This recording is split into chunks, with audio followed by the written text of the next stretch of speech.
The story most people carry about the Cold War is essentially a story about patience.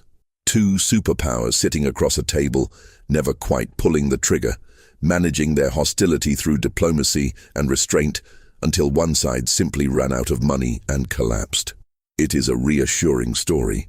It is also, in almost every meaningful technical sense, a fiction. The Cold War was not a period of managed peace. It was a period of continuous, active, and largely invisible preparation for the complete destruction of human civilization, carried out by thousands of engineers, military planners, and government bureaucrats who reported to work every morning and designed systems specifically calibrated to end the world in an orderly fashion. The restraint that preserved the peace was not primarily a product of human wisdom. It was, in most of the documented cases, a product of malfunction, miscommunication, clerical error, and dumb luck. The systems that were built during that period were not built to prevent war. They were built to survive it, to continue it, and in some configurations, to prosecute it without any human being making any decision at all. What follows is an account of 23 of those technologies. Not the missiles themselves, not the warheads, not the delivery platforms that most people already know about in rough outline. What follows is an account of the infrastructure beneath the infrastructure, the systems that supported the systems, the machines that were designed to function after government stopped functioning, after cities stopped existing, after the people who built them had ceased to be alive. These are the technologies that defined the Cold War, not as a political standoff, but as an engineering project. An engineering project aimed at ensuring that if the world ended on a Tuesday, everything necessary to confirm and extend that ending would still be operational by Wednesday morning. The first technology that defines this era is one that almost no one outside the military-industrial complex thought about during the years it was being developed, and which very few people think about now. It is the hardened underground command facility, not a bomb shelter in the civilian sense, not a fallout room in a school basement, but a full military installation built into the earth, specifically designed to receive a direct nuclear strike and continue operating. The best known of these in the American context is the Cheyenne Mountain Complex in Colorado, which was carved into the granite of the Rocky Mountains beginning in 1961 and completed in 1966. The facility sits roughly 2,000 feet inside the mountain. Its buildings are not attached to the rock. They are suspended on enormous steel springs, more than 1,000 of them, each designed to absorb the shock wave from a nuclear detonation close enough to be felt through solid granite. The buildings themselves are steel, each one capable of absorbing massive pressure differentials without structural failure. The facility has its own water supply, its own power generation, its own fuel reserves, its own air filtration system capable of sealing against nuclear, biological, and chemical contamination within seconds of a warning signal. It was designed to operate in complete isolation for an extended period following a nuclear exchange, receiving and processing data about incoming missiles, tracking the progress of a war that would by definition have already killed most of the people it was built to protect. What is important about Cheyenne Mountain is not the engineering achievement, which is impressive on its own terms. What is important is what it represents conceptually. The people who built it were not optimists. They were not building a facility that would help prevent a nuclear war. They were building a facility that would help manage one. The working assumption embedded in every design specification was that nuclear weapons would be used, that major American cities would be destroyed, that the federal government in Washington would likely cease to function, and that some mechanism would need to exist to coordinate whatever military response remained possible. The facility was not a deterrent. It was a continuation plan. The distinction matters enormously, because deterrence implies that the goal is to prevent the war from happening. Continuation planning implies that the war is, at some level, assumed. This assumption was not unique to Cheyenne Mountain. It ran through the entire American and Soviet military infrastructure of the Cold War period, and it produced a set of technologies that were not defensive in any traditional sense. They were, rather, posthumous, designed to function after the fact. designed to ensure that destruction, once begun, would not stop prematurely due to the inconvenient deaths of the people who had ordered it. The second technology in this account is the airborne command post, which in the American military was institutionalized through a program called Looking Glass. Beginning in February of 1961, the United States Strategic Air Command maintained a continuous airborne presence of modified Boeing aircraft, initially EC-135s, equipped with the communications hardware necessary to receive and transmit nuclear launch orders. The aircraft flew without interruption for nearly 3 decades. Every day, a new crew took off before the previous crew landed, ensuring that at no moment between 1961 and 1990 was there a gap in airborne command coverage. The purpose was straightforward. Ground-based command facilities, however hardened, were fixed targets. A sufficiently large nuclear strike could destroy enough of them quickly enough to sever the chain of command before launch orders could be transmitted. An airborne command post was, by definition, a moving target. It could not be pre-targeted in the same way. It provided what the planners called survivable command and control, which is a bureaucratic phrase for ensuring that the authority to continue a nuclear war survived the beginning of one. The crews of Looking Glass aircraft were trained for a specific contingency. If contact with all ground-based command authorities was lost, if the President and the Secretary of Defense and the entire chain of command above them was confirmed or presumed dead, the airborne commander had the authority under certain documented protocols to take independent action. The nature of that action was classified for many years and remains partially classified today. But the basic architecture of the program made clear that the United States had built a system in which, under sufficiently catastrophic circumstances, a single military officer in an aircraft over the middle of the country could authorize the use of nuclear weapons without any civilian oversight whatsoever. This was not a flaw in the system. It was the design. The alternative, from the perspective of the planners, was a scenario in which the Soviet Union could decapitate American command authority and thereby prevent retaliation. The system was built to make that impossible. The cost of making it impossible was accepting the logical possibility of a nuclear launch ordered by no one of political authority, in a world where political authority had already been destroyed. The Soviet Union had an equivalent program. The Soviets called their airborne command posts Zveno, meaning link, which is either poetic or administrative depending on how you read it. The Soviet version was less extensively documented in the available historical record, partly because Soviet operational security was more consistently enforced, and partly because the collapse of the Soviet Union produced a documentary record that was organized differently and released more selectively than the American equivalent. But the basic architecture was the same.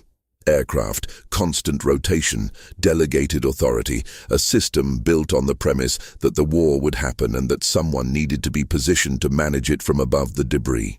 The third technology is the submarine-launched ballistic missile, but not the missile itself. The technology worth examining here is the communication system built to reach the submarines.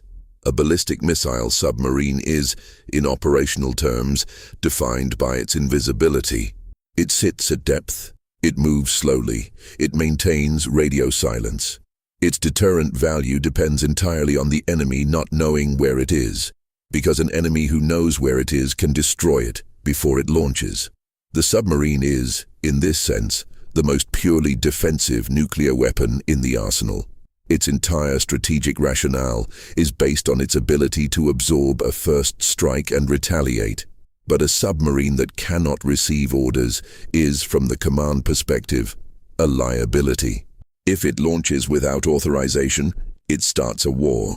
If it cannot be reached when authorization is granted, it fails in its retaliatory mission.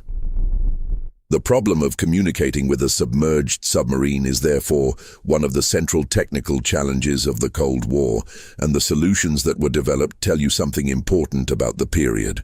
Extremely low-frequency radio waves, known as ELF, can penetrate seawater to a depth useful for military communication.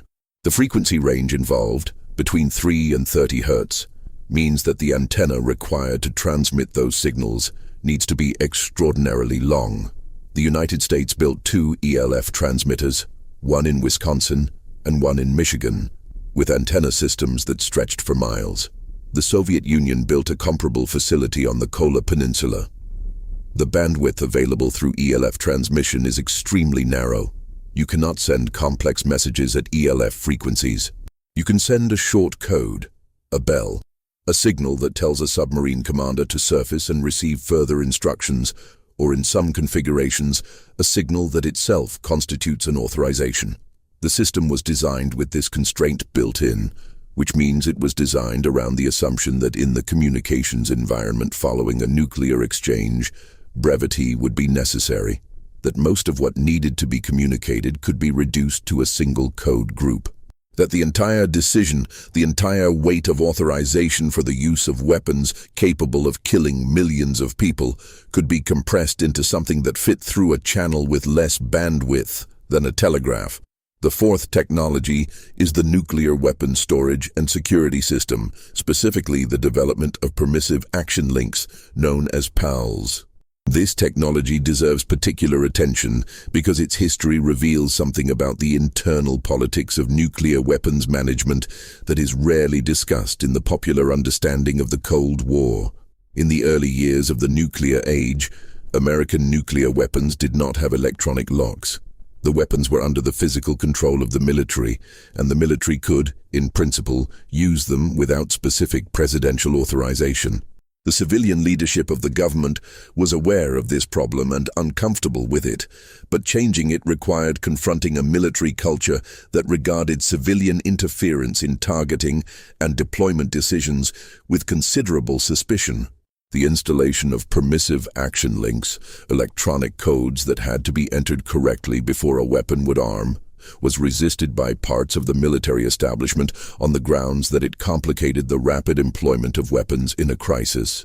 The argument from the civilian side was that a weapon that could be used without authorization was a weapon that might be used without authorization, whether through accident, miscalculation, or the individual judgment of a commander in the field. The resolution of this tension took years, and the history of that resolution includes some details that were not publicly known for a long time. It was reported and subsequently confirmed by documents released through the Freedom of Information Act that at certain strategic air command bases during the 1960s, the combination for permissive action link devices was set to a sequence that was easy for crews to remember and use quickly. In some cases, the combination was reportedly set to a string of zeros. The physical lock was present. The electronic requirement was satisfied in the most minimal way possible. The compliance was formal. The security was largely nominal. The civilian leadership believed it had solved the unauthorized use problem. The military had satisfied the requirement while preserving, as a practical matter, the operational flexibility it considered essential. This is not a story about rogue actors or criminal conspiracy. It is a story about how institutions manage competing requirements and how the result is often a system that formally satisfies both while actually satisfying neither. The fifth technology is radar, specifically the Ballistic Missile Early Warning System, or BMEWS.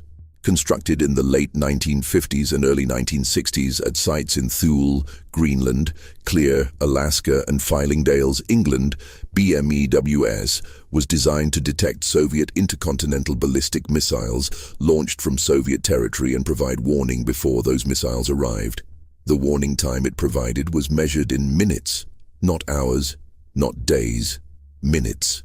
The entire architecture of American nuclear response doctrine during this period was built around the assumption that warning time would be this short. If the warning was real, the president had approximately 15 minutes to decide whether to authorize a retaliatory launch before the incoming missiles destroyed the ground-based forces being used to retaliate. This constraint shaped everything. It shaped the alert posture of the bomber force, the deployment of missiles to submarines, the design of command facilities, the entire logic of deterrence as practiced rather than as theorized. It also created a systematic vulnerability to false alarms. In October of 1960, BMEWs detected what its computers interpreted as a massive Soviet missile attack. The warning signal was credible enough to trigger elevated alert status at multiple command levels. The cause, when it was identified, was the radar return from the moon. The BMEWS system had not been calibrated for the possibility that the moon would rise over its field of view at a specific angle that produced a return consistent with ballistic missiles in flight. The error was identified and corrected, but the incident illustrated a structural problem with any early warning system. The warning time available was shorter than the time required to confidently distinguish a real attack from a false alarm. The system was designed to assume the worst case in the absence of contradictory information, because the cost of assuming the worst case incorrectly was a false alarm, while the cost of assuming the best case incorrectly was the destruction of your retaliatory force before it could be used. The asymmetry of those costs drove the entire design logic toward hair-trigger alert, and a hair-trigger system is, definitionally, a system that is calibrated to fire on incomplete information. The sixth technology is the nuclear-armed air-to-air missile, which represents a category of weapons that has largely been forgotten in the historical memory of the Cold War, but which was deployed in significant numbers and which illustrates the specific kind of institutional logic that produced so many of the era's more disturbing technical achievements. In the 1950s, military planners confronted a specific problem. Soviet bombers carrying nuclear weapons were expected, in a war, to approach North American airspace in large formations. American interceptor aircraft, armed with conventional guns and missiles, would need to engage those formations, and the expected combat geometry meant that a conventional engagement might not reliably destroy enough bombers quickly enough to prevent a significant number from reaching their targets. The solution that was developed was to arm interceptor aircraft with nuclear warheads. If a formation of Soviet bombers was approaching, an American interceptor could fire a nuclear-tipped air-to-air missile into the formation. The detonation would destroy multiple aircraft simultaneously. The fact that the interceptor aircraft and its pilot would also be destroyed in the detonation was addressed in the planning documents in a way that is remarkable for its procedural calm. The pilot was expected to be far enough from the detonation to survive. Far enough was defined by a calculation. The calculation was made under the assumption that the pilot would fly the aircraft in the optimal direction at the optimal speed immediately following launch. Under actual combat conditions, with Soviet bombers attempting to maneuver and enemy defensive fire potentially active, the assumptions underlying the survival calculation were somewhat optimistic. The weapon that was actually deployed was called the AIR-2 Genie. It was an unguided rocket carrying a 1.5 kiloton nuclear warhead. Unguided meant that it flew in a straight line after launch and detonated on a timer. The test of this weapon, conducted in July of 1957 over Nevada as part of a program called Operation Plumbob, involved 5 Air Force officers and a Department of Defense photographer standing on the ground beneath the detonation point without protective equipment. This was deliberate. The purpose was to demonstrate that a nuclear detonation at altitude posed no unacceptable risk to people on the ground below it. The 5 officers stood there while a nuclear weapon detonated above them, and they survived. And photographs exist of them standing in the desert looking upward. The photograph is one of the more remarkable images produced by the Cold War, precisely because of its studied casualness. 5 men in uniform looking up at a nuclear detonation as a professional demonstration of acceptable risk parameters. The 7th technology is the nuclear depth charge, which extended the logic of nuclear weapons into the anti-submarine environment. If Soviet submarines could be nuclear-armed, American anti-submarine forces needed weapons capable of destroying them at depth, where conventional depth charges were less effective due to the dispersion of shock energy through water. A nuclear depth charge detonated at depth would produce a shockwave powerful enough to destroy a submarine at a considerable distance from the detonation point. The United States developed and deployed several nuclear depth charges during the Cold War, including the B-57 nuclear bomb in a depth charge configuration and the earlier Mark 101 Lulu. These weapons were assigned to surface ships and aircraft. They were, in the doctrine of their era, tactical nuclear weapons, meaning they were intended for use in a specific theater of operations against specific military targets, as distinct from the strategic nuclear weapons aimed at cities. The distinction between tactical and strategic nuclear weapons was enormously important in the planning documents of both superpowers, because it provided a conceptual framework in which nuclear weapons could be used in a limited way without automatically triggering the full strategic exchange. Whether this distinction was real in practice, whether a tactical nuclear strike against Soviet submarines would in fact be interpreted by Soviet command authority as something other than the opening of a strategic nuclear war, was a question that the planning documents discussed extensively and never satisfactorily resolved. The eighth technology is the nuclear landmine, specifically the American Special Atomic Demolition Munition, known as SADM, and its British equivalent, the WE-177, in its demolition configuration. These were portable nuclear devices, small enough to be carried by a single soldier or a small team, designed to be emplaced at specific locations and detonated to deny territory, destroy infrastructure, or create obstacles. The American SADM weighed approximately 150 pounds and produced a yield of between 10 tons and 1 kiloton, depending on configuration. Teams of soldiers were trained to carry these devices, infiltrate behind enemy lines, emplace them, and in some configurations, remain at the detonation site until after the device detonated. The planning for these missions involved what was called the one-way nature of the assignment, which was the military's institutional way of describing a suicide mission in language that remained procedurally manageable. The soldiers assigned to these missions were volunteers, in the sense that they had volunteered for Special Operations Service, but the specific nature of particular assignments was not always fully disclosed at the time of volunteering. The British program, which was revealed publicly in 1997 through a BBC documentary, involved warheads pre-positioned in West Germany, intended for use against advancing Soviet forces, with detonation codes managed in a way that several analysts subsequently described as significantly less secure than standard nuclear weapons handling procedures. The detonation authorization process, as described in the documents that were released, involved a combination lock whose combination was written on a card and stored with the weapon, on the grounds that in a battlefield environment with communications potentially severed, the soldiers assigned to the weapon needed to be able to detonate it independently.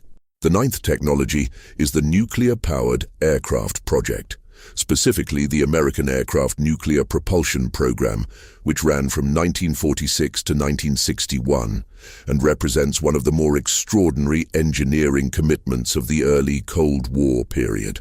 The concept was operationally compelling. A nuclear-powered aircraft would have essentially unlimited range. It could remain airborne for weeks or months without refueling. A fleet of nuclear-powered bombers orbiting continuously would be an invulnerable deterrent force, impossible to destroy on the ground, always within range of any target. The engineering challenges were severe. A nuclear reactor small enough to fit in an aircraft would need to be shielded against the radiation it produced, but the shielding required to protect the crew weighed more than the aircraft could practically carry.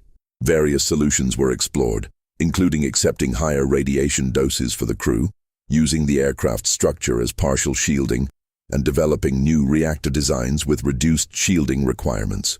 2 prototype aircraft were actually built, though neither achieved nuclear-powered flight. The program was eventually cancelled, not primarily because the engineering problems were determined to be insoluble, but because intercontinental ballistic missiles made the long-range bomber less strategically essential. The billions of dollars and years of engineering effort spent on the program produced aircraft that never flew under nuclear power, and a body of technical knowledge about compact reactor design that fed into other programs. The 10th technology is the nuclear-armed submarine cruise missile, specifically the Regulus program and its Soviet equivalent. Before ballistic missiles became the dominant submarine-launched nuclear delivery system, both superpowers experimented with cruise missiles launched from submarines. The Regulus, the foreign missile, was a subsonic, turbojet-powered cruise missile that carried a nuclear warhead. It was launched from the surface, which meant the submarine had to surface to launch, which was operationally problematic from a survivability standpoint. Several American submarines were configured to carry and launch Regulus missiles during the 1950s, and these submarines conducted actual deterrent patrols, sitting in the Pacific Ocean on alert, ready to surface and launch nuclear missiles at Soviet targets. The operational experience with Regulus shaped the subsequent development of submarine-launched ballistic missiles, which eliminated the surface launch requirement by using a vertical launch system that could operate from depth. The Soviet equivalent program produced a series of cruise missile submarines that were operationally deployed well into the 1970s and beyond, and which were the subject of considerable American intelligence effort during that period. The K-129, a Soviet Golf-class submarine that was lost with all hands in 1968, was the target of a remarkable and expensive American recovery operation called Project Azorian, conducted in secret by the Central Intelligence Agency using a purpose-built deep-sea recovery vessel. The goal was to raise the submarine from the ocean floor and recover whatever intelligence materials, codebooks, and weapon systems it contained. The operation partially succeeded. What was recovered and what intelligence it provided remains classified. What is known is that the United States government spent an enormous sum of money in the mid-1970s on the covert recovery of a Soviet submarine from the bottom of the Pacific, and that this was considered a reasonable expenditure of resources given the potential intelligence value of what might be inside. The 11th technology is the Strategic Bomber Alert System, specifically the ground alert and airborne alert postures maintained by the United States Strategic Air Command during the late 1950s and 1960s. The alert system was a response to the same threat that drove the development of Looking Glass and the hardened command facilities. Soviet intercontinental ballistic missiles, once deployed, could strike American bomber bases within 30 minutes of launch. A bomber force caught on the ground during a Soviet first strike would be destroyed before it could retaliate. The solution was to keep a significant portion of the bomber force in the air at all times, fueled, armed, and ready to proceed to their targets without returning to base. The Airborne Alert Program, known as Chrome Dome, involved B-52 bombers flying continuous routes over the Arctic and the Atlantic, each carrying nuclear weapons, each ready to proceed to assigned targets in the Soviet Union upon receiving the correct signal. The Chrome Dome program produced several accidents that were kept secret at the time and have been declassified or partially declassified since. In January of 1966, a B-52 conducting a Chrome Dome mission collided with its KC-135 tanker aircraft over Palomares, Spain. Both aircraft were destroyed. The B-52 was carrying 4 B-28 nuclear bombs. 3 of the 4 bombs were recovered. 2 of them had their conventional explosives detonate on impact, dispersing plutonium over a significant area of Spanish farmland. 1 fell into the Mediterranean Sea and required an extensive underwater search to locate and recover. The nuclear weapons did not produce a nuclear detonation because the arming sequences required for detonation were not complete at the time of the accident, but the environmental contamination from the dispersed plutonium was significant, and the recovery and cleanup operation involved thousands of American military personnel and a diplomatic crisis with Spain that was managed by keeping as much of the technical detail as possible out of public knowledge. In January of 1968, a B-52 crashed near Thule Air Base in Greenland during another Chrome Dome mission. The aircraft was carrying 4 B-28 nuclear bombs. All 4 were destroyed in the resulting fire. The conventional explosives in the weapons detonated, and the plutonium and highly enriched uranium from the weapons was dispersed across the ice. The recovery operation, conducted in Arctic conditions during winter, involved removing the contaminated ice and snow and shipping it back to the United States for disposal. One component of the weapons, a secondary stage, was never recovered. It remained somewhere in the waters beneath what was the ice sheet at that location. The Chrome Dome program was subsequently curtailed, though not eliminated as a result of this accident. The 12th technology is the command and control system for nuclear weapons, specifically the development of what was called the Single Integrated Operational Plan, or SIOP. The SIOP was not a technology in the hardware sense. It was a targeting plan, a comprehensive document specifying which nuclear weapons would be used against which targets under which circumstances. But the development and maintenance of the SIOP represented a technological achievement in information processing and logistics planning that shaped the entire operational character of American nuclear forces. The first SIOP, prepared in 1960, targeted approximately 1,000 Soviet and Chinese installations with roughly 3,000 nuclear weapons.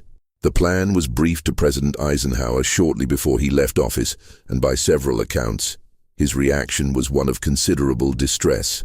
The plan, as described to him, was essentially indiscriminate in its targeting of population centers and military facilities alike, and the projected casualties, in the hundreds of millions, were presented in the plan's documentation with a statistical matter-of-factness that Eisenhower reportedly found difficult to process. Subsequent versions of the SIOP were revised to provide more options, more flexibility, more ability to use nuclear weapons in limited ways against specific categories of targets. But the fundamental character of the plan remained the same. It was a comprehensive blueprint for the destruction of the Soviet Union and, in its early versions, China as well, using a coordinated strike involving thousands of nuclear weapons delivered over a compressed time period. The plan required that weapons be launched in a specific sequence, that bomber routes be coordinated with missile trajectories to avoid fratricide, that the timing of detonations be arranged to maximize the effectiveness of subsequent weapons by not creating electromagnetic pulse interference or blast overpressure effects that would compromise delivery vehicles still in flight. The SIOP was, in this sense, an engineering document. It solved a complex optimization problem. The objective function being optimized was the destruction of a civilization. The 13th technology is the nuclear-powered torpedo, specifically the Soviet T-15 torpedo and the various programs on both sides to develop nuclear-armed undersea weapons. The T-15 was an extraordinarily large torpedo, approximately 24 meters in length, designed to be launched from a submarine and travel at relatively low speed to a coastal target, where it would detonate a nuclear warhead of approximately 100 megatons yield. The concept was developed by the Soviet physicist Andrei Sakharov, who subsequently became one of the most prominent advocates for nuclear disarmament in the Soviet Union, a trajectory that his involvement in the T-15 program informed in ways that he described extensively in his memoirs. The T-15 was intended to attack naval bases and coastal cities. 100 megaton detonation at depth near a coastal city would produce a tsunami of devastating force in addition to the direct effects of the nuclear detonation. The weapon was designed, in other words, not merely to kill the people in a city, but to use the physics of undersea detonation to multiply the destructive effect by engaging the ocean itself as a weapon. The T-15 was developed but apparently not deployed in its original form. What replaced it, on both sides, was a range of smaller nuclear-tipped torpedoes intended for use against surface ships and submarines in tactical naval engagements. The United States deployed the Mark 45 torpedo, which carried a nuclear warhead, in significant numbers on submarines during the 1960s and 1970s. These weapons were authorized for use under specific circumstances by commanders in the field, which meant that a submarine commander who believed he was under attack from Soviet forces could, under the standing rules of engagement, fire a nuclear torpedo without seeking higher authorization. The delegation of nuclear launch authority to submarine commanders was a direct consequence of the communication constraints discussed earlier. If a submarine at depth could not reliably receive orders in the time available between detecting an attack and needing to respond, then the authority to respond had to be pre-delegated. The pre-delegation of nuclear launch authority was the logical solution to a technical problem. It was also an arrangement in which the decision to begin nuclear warfare could be made by a single officer, in a moment of stress, based on sensor data that might be incomplete or incorrect. The 14th technology is the Nuclear Weapons Effects Simulation Program, specifically the extensive series of atmospheric and underground nuclear tests conducted by both superpowers to understand how nuclear weapons actually behaved. Between 1945 and 1992, the United States conducted over 1,000 nuclear tests. The Soviet Union conducted over 700. The United Kingdom, France, and China conducted hundreds more. These tests were not simply proof-of-concept demonstrations. They were a systematic program of empirical research into the physics of nuclear explosions, generating data that was used to refine weapon designs, improve delivery systems, and most relevantly for this account, understand the effects of nuclear weapons on specific types of military and civilian infrastructure. The testing program produced an enormous body of knowledge about what happens to buildings, to aircraft, to buried cables, to electronic systems, to human bodies, at various distances from nuclear detonations of various yields. This knowledge was used, in turn, to design the hardened facilities, the hardened cables, the hardened electronics that were expected to survive a nuclear exchange and continue operating. The testing program was, in this sense, the research and development foundation for all the other technologies discussed here. You could not design a facility intended to survive a nuclear detonation without knowing, in empirical detail, what a nuclear detonation did to facilities. The human consequences of the testing program were significant and have been extensively documented. The atmospheric tests conducted over the Marshall Islands and Nevada displaced populations, contaminated environments, and exposed military personnel and civilian observers to radiation levels that produced measurable long-term health effects. The military personnel exposed to radiation during tests were often not informed of the risks. The populations displaced from Pacific atolls to accommodate test sites were often not adequately compensated or resettled. The institutional management of these consequences followed a pattern that was consistent across both superpowers and the other nuclear testing states. The operational requirements of the testing program were treated as primary.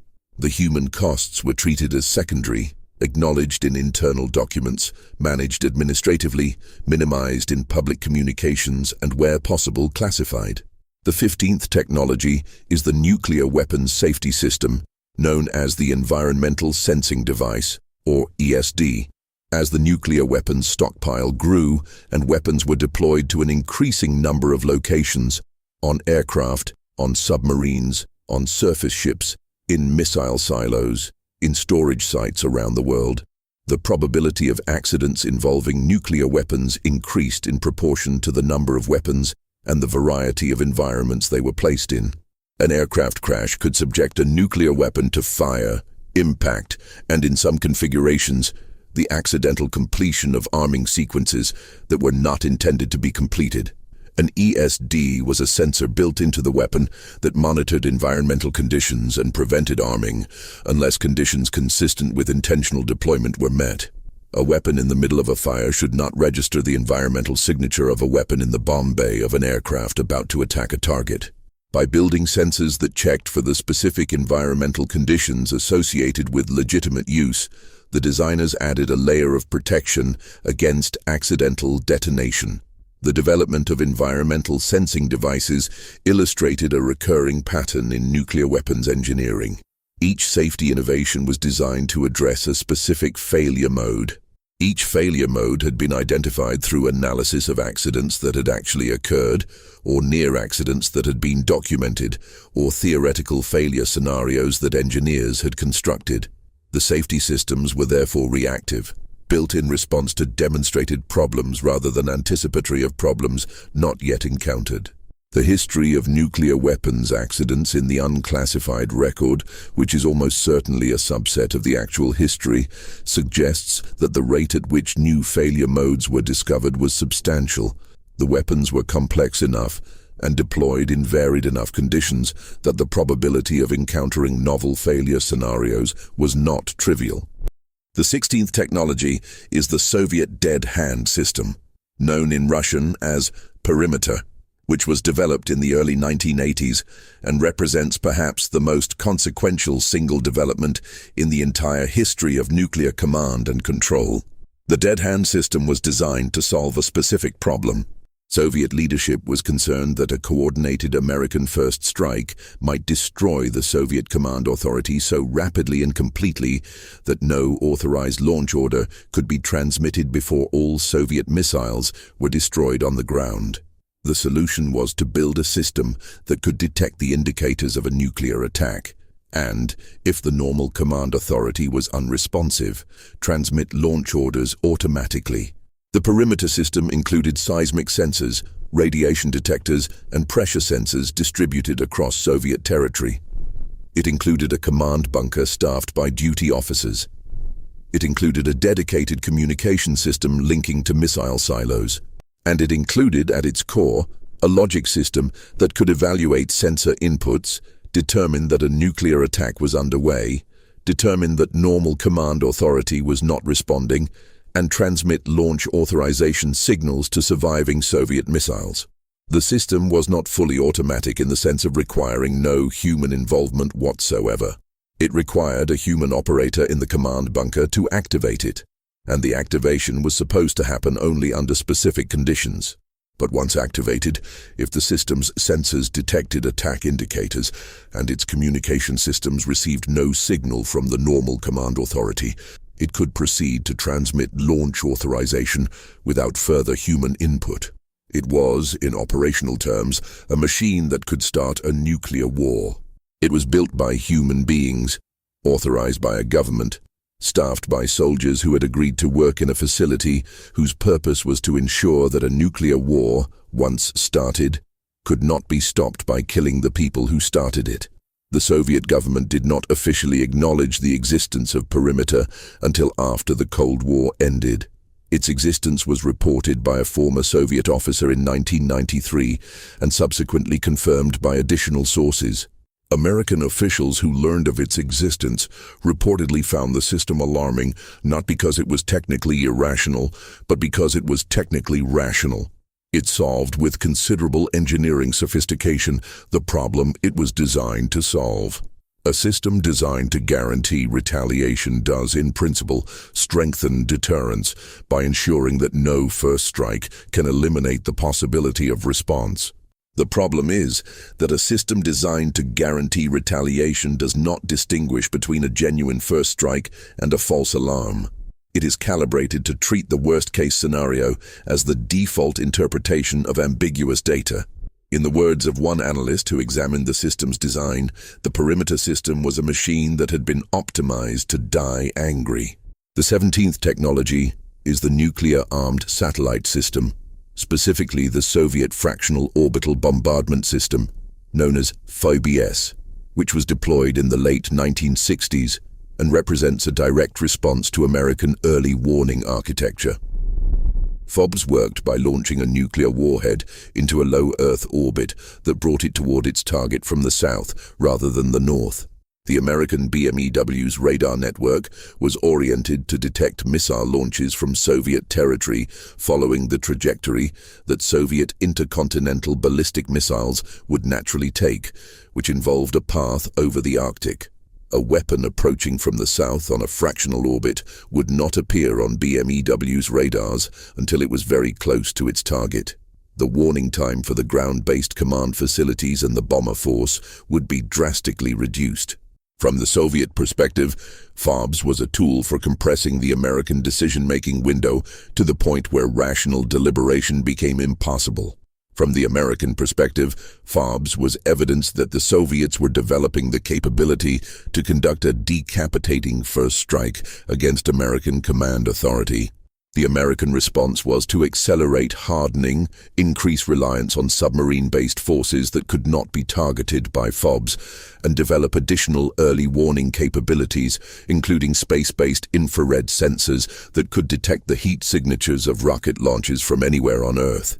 The arms race in this domain was not primarily about warheads or throw weight. It was about the physics of warning time and the engineering of systems designed to function in the space between warning and impact. The 18th technology is the Emergency Action Message System, which was the communication protocol used to transmit nuclear launch orders from the National Command Authority through the chain of command to the specific units authorized to execute them. The technical details of this system were among the most closely guarded secrets of the Cold War period and remain substantially classified, but the broad outlines are documented in declassified materials and in the accounts of former officials. The system was designed with redundancy as its primary engineering requirement. If normal communication channels were destroyed or disrupted, alternative channels needed to exist. If those were disrupted, further alternatives. The system included landline communications, military satellite communications, high-frequency radio communications, the ELF submarine communication systems discussed earlier, and the airborne command post communications described in the Looking Glass account. The system was exercised regularly, and the exercises were conducted under conditions intended to simulate the degraded communications environment of an actual nuclear exchange. Personnel at command posts practiced receiving fragmentary messages, reconstructing authorization codes from partial transmissions, and executing procedures under simulated communication disruptions. The exercise record for this system includes a number of incidents that were, at the time of their occurrence, treated as operational anomalies and subsequently classified. In November of 1979, a computer at NORAD headquarters received and displayed a warning indicating a large-scale Soviet nuclear attack was underway. Alert procedures were initiated. Interceptor aircraft were scrambled. The Looking Glass aircraft was prepared for takeoff. The alert lasted approximately 6 minutes before it was determined to be a false alarm. The cause was a training tape, a software program used to simulate attack scenarios for training purposes that had been inserted into the operational system rather than the training system. The two systems were not adequately separated. A training simulation had been briefly indistinguishable from an actual attack warning. 3 weeks later, in early December 1979, a different computer component at NORAD failed and produced a display indicating that 2 Soviet missiles had been launched. Alert procedures were again initiated. The error was identified more quickly this time, but the sequence of events illustrated the same fundamental vulnerability. The early warning system was a computer system, and computer systems fail in ways that can be indistinguishable in the first moments of a failure from the scenarios they are designed to detect. The 19th technology is the nuclear-armed surface-to-air missile, which was deployed by both superpowers as part of their air defense architecture. The American Nike Hercules missile system, deployed around major American cities and military installations during the 1950s and 1960s, was nuclear-armed. A Nike Hercules warhead was a low-yield nuclear device configured to detonate among a formation of incoming Soviet bombers. The same logic applied here as with the AIR-2 Genie. Conventional air defense missiles needed to achieve a direct hit or a very near miss to destroy a bomber. A nuclear warhead detonated in the vicinity of a bomber formation would destroy multiple aircraft simultaneously. Nike Hercules batteries were deployed in suburban and urban areas around cities, including New York, Chicago, and Washington. The nuclear warheads were stored at these sites. The authorization procedures for launching Nike Hercules missiles with nuclear warheads were, during the early years of the program, less rigorously controlled than the procedures for strategic nuclear weapons. A site commander, under certain emergency conditions, had pre-delegated authority to launch. This authority was subsequently centralized and controlled more strictly as the command and control architecture for nuclear weapons was developed, but the early period of Nike Hercules deployment represents a moment in which nuclear weapons capable of detonating over American suburbs were under the operational control of relatively junior military officers. The 20th technology is the nuclear weapons transport system. Specifically, the procedures and vehicles used to move nuclear weapons from storage sites to deployment locations. The transportation of nuclear weapons was a continuous logistical operation throughout the Cold War. Weapons needed to move from manufacturing facilities to storage sites, from storage sites to bases, from bases to aircraft, from aircraft back to bases for maintenance, and across thousands of miles of public roads and airspace as forces were repositioned in response to changing strategic requirements. The safety procedures governing these movements were developed over time in response to accidents, and the history of nuclear weapons accidents during transport is more extensive than the publicly acknowledged record suggests. In 1957, a B-36 bomber accidentally dropped a nuclear weapon near Albuquerque, New Mexico. The conventional explosives in the weapon did not detonate, and the weapon was recovered. In 1958, a B-47 collided with an F-86 over South Carolina and dropped a nuclear weapon near Florence. The conventional explosives detonated on impact, creating a crater and dispersing radioactive material over the impact area. The nuclear detonation sequence was not completed. In 1959, a C-124 transport aircraft carrying nuclear weapons caught fire at a base in Japan. The weapons were destroyed in the fire. The inventory of such incidents, compiled from declassified documents by research organizations and journalists over several decades, runs to dozens of confirmed events. The Department of Defense has acknowledged 32 incidents it categorizes as broken arrow events, meaning accidents involving nuclear weapons that resulted in, or had the potential to result in, nuclear detonation, radioactive contamination, or loss of the weapon. Researchers who have examined the classified record believe the actual number is higher. The 21st technology is the Nuclear Command Authority Continuity System. Specifically, the programs developed to ensure that governmental authority could be preserved following a nuclear attack. In the United States, this included the Continuity of Government program, which involved a network of classified facilities, dispersal plans for senior government officials, and procedures for maintaining executive authority in the aftermath of a nuclear exchange. The Mount Weather Emergency Operations Center in Virginia, the Raven Rock Mountain Complex in Pennsylvania, and numerous other facilities were built and maintained as alternate seats of government. Presidential succession planning was developed to address scenarios in which not just the president, but multiple successive holders of the office had been killed. The Doomsday Plane, officially designated the E-4B National Airborne Operations Center, was maintained specifically as an airborne White House, a flying command post from which the president or surviving successor could direct military operations after Washington had been destroyed. The philosophical underpinning of these programs was straightforward. Constitutional government was worth preserving even in the aftermath of a nuclear exchange.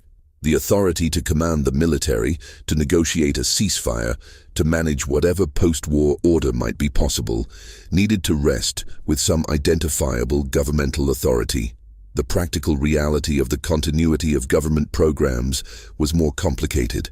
The facilities were designed to shelter a relatively small number of officials and personnel. The decision about who would be sheltered and who would not was made administratively, through access lists and notification procedures in advance. Congressional members and their families, with very limited exceptions, were not included in the survival plans. The general population was not included. The continuity of government programs were, at their operational core, programs for ensuring the survival of the administrative apparatus of the state while accepting the death of the population the state purported to represent. This reality was not hidden. It was simply not discussed. The programs were classified, so public debate about their implications was not possible. But among the officials who were aware of them, the basic character of the continuity of government architecture was understood and accepted as a matter of practical necessity. A functioning government that represented no one was still more useful, in post-war terms, than no functioning government at all. The 22nd technology is the Nuclear Weapons Effects Simulation Program known as the Defense Nuclear Agency, which was the organization responsible for collecting, analyzing, and disseminating the data from nuclear tests to the broader defense community. The Defense Nuclear Agency and its predecessor organizations maintained classified databases of nuclear weapons effects data that were used by engineers and planners across the entire defense establishment. The data covered blast effects, thermal effects, electromagnetic pulse effects, radiation effects, and the specific effects of nuclear detonations on various types of military equipment and infrastructure. This data was used not only to design survivable systems, but to identify vulnerabilities in Soviet systems. Intelligence assessments of Soviet military capabilities included analysis of how Soviet equipment would perform in a nuclear environment based on knowledge of how the equipment was designed and what the nuclear weapons effects data suggested about its survivability. The nuclear weapons effects database was, in this sense, both an engineering tool and an intelligence tool. It was used to design American systems to survive and Soviet systems to be destroyed. The 23rd technology is the one that most comprehensively defines the Cold War period and its technological legacy. It is not a single system or a single device. It is the integrated nuclear command and control architecture that bound all the other technologies together into a coherent operational whole. This architecture was never fully described in any single document and has never been fully declassified. Its broad outlines are understood from the combination of declassified materials, former official accounts, and academic research. What that architecture represented, at its operational core, was an attempt to manage the paradox at the heart of nuclear deterrence.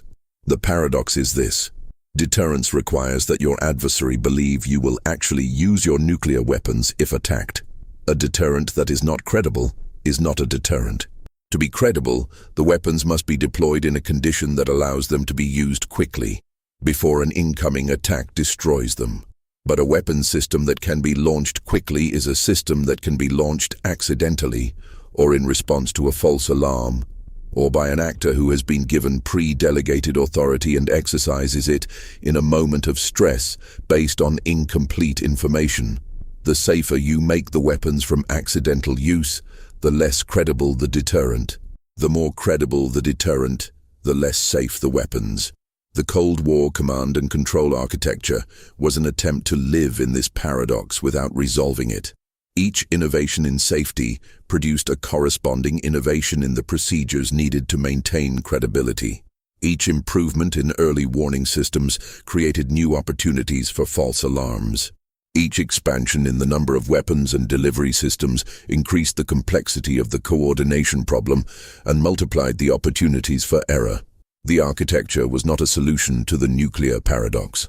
It was an administrative structure built on top of it, managing it year by year through a combination of engineering, procedure, discipline, and the consistent operation of factors that the planners called luck, but that the historical record suggests were more accurately described as the normal distribution of outcomes in a system with a very large number of independent failure modes, most of which did not simultaneously produce the worst-case result. The Soviet Union dissolved in December of 1991. The Cold War, in the political sense, ended. The governments that had constructed this apparatus signed treaties, reduced stockpiles, decommissioned facilities, and dismantled a significant portion of what had been built. The PSYOP was revised and eventually replaced with a new operational plan under a new designation. The Chrome Dome flights were curtailed. The Nike Hercules batteries were decommissioned. The MX missile was retired. The B-53 bomb, one of the largest nuclear weapons in the American arsenal, was finally dismantled in 2011, 6 decades after it was designed. What did not end was the underlying architecture. The United States and Russia each retained thousands of nuclear weapons. The command and control systems for those weapons were updated and modified, but not fundamentally redesigned.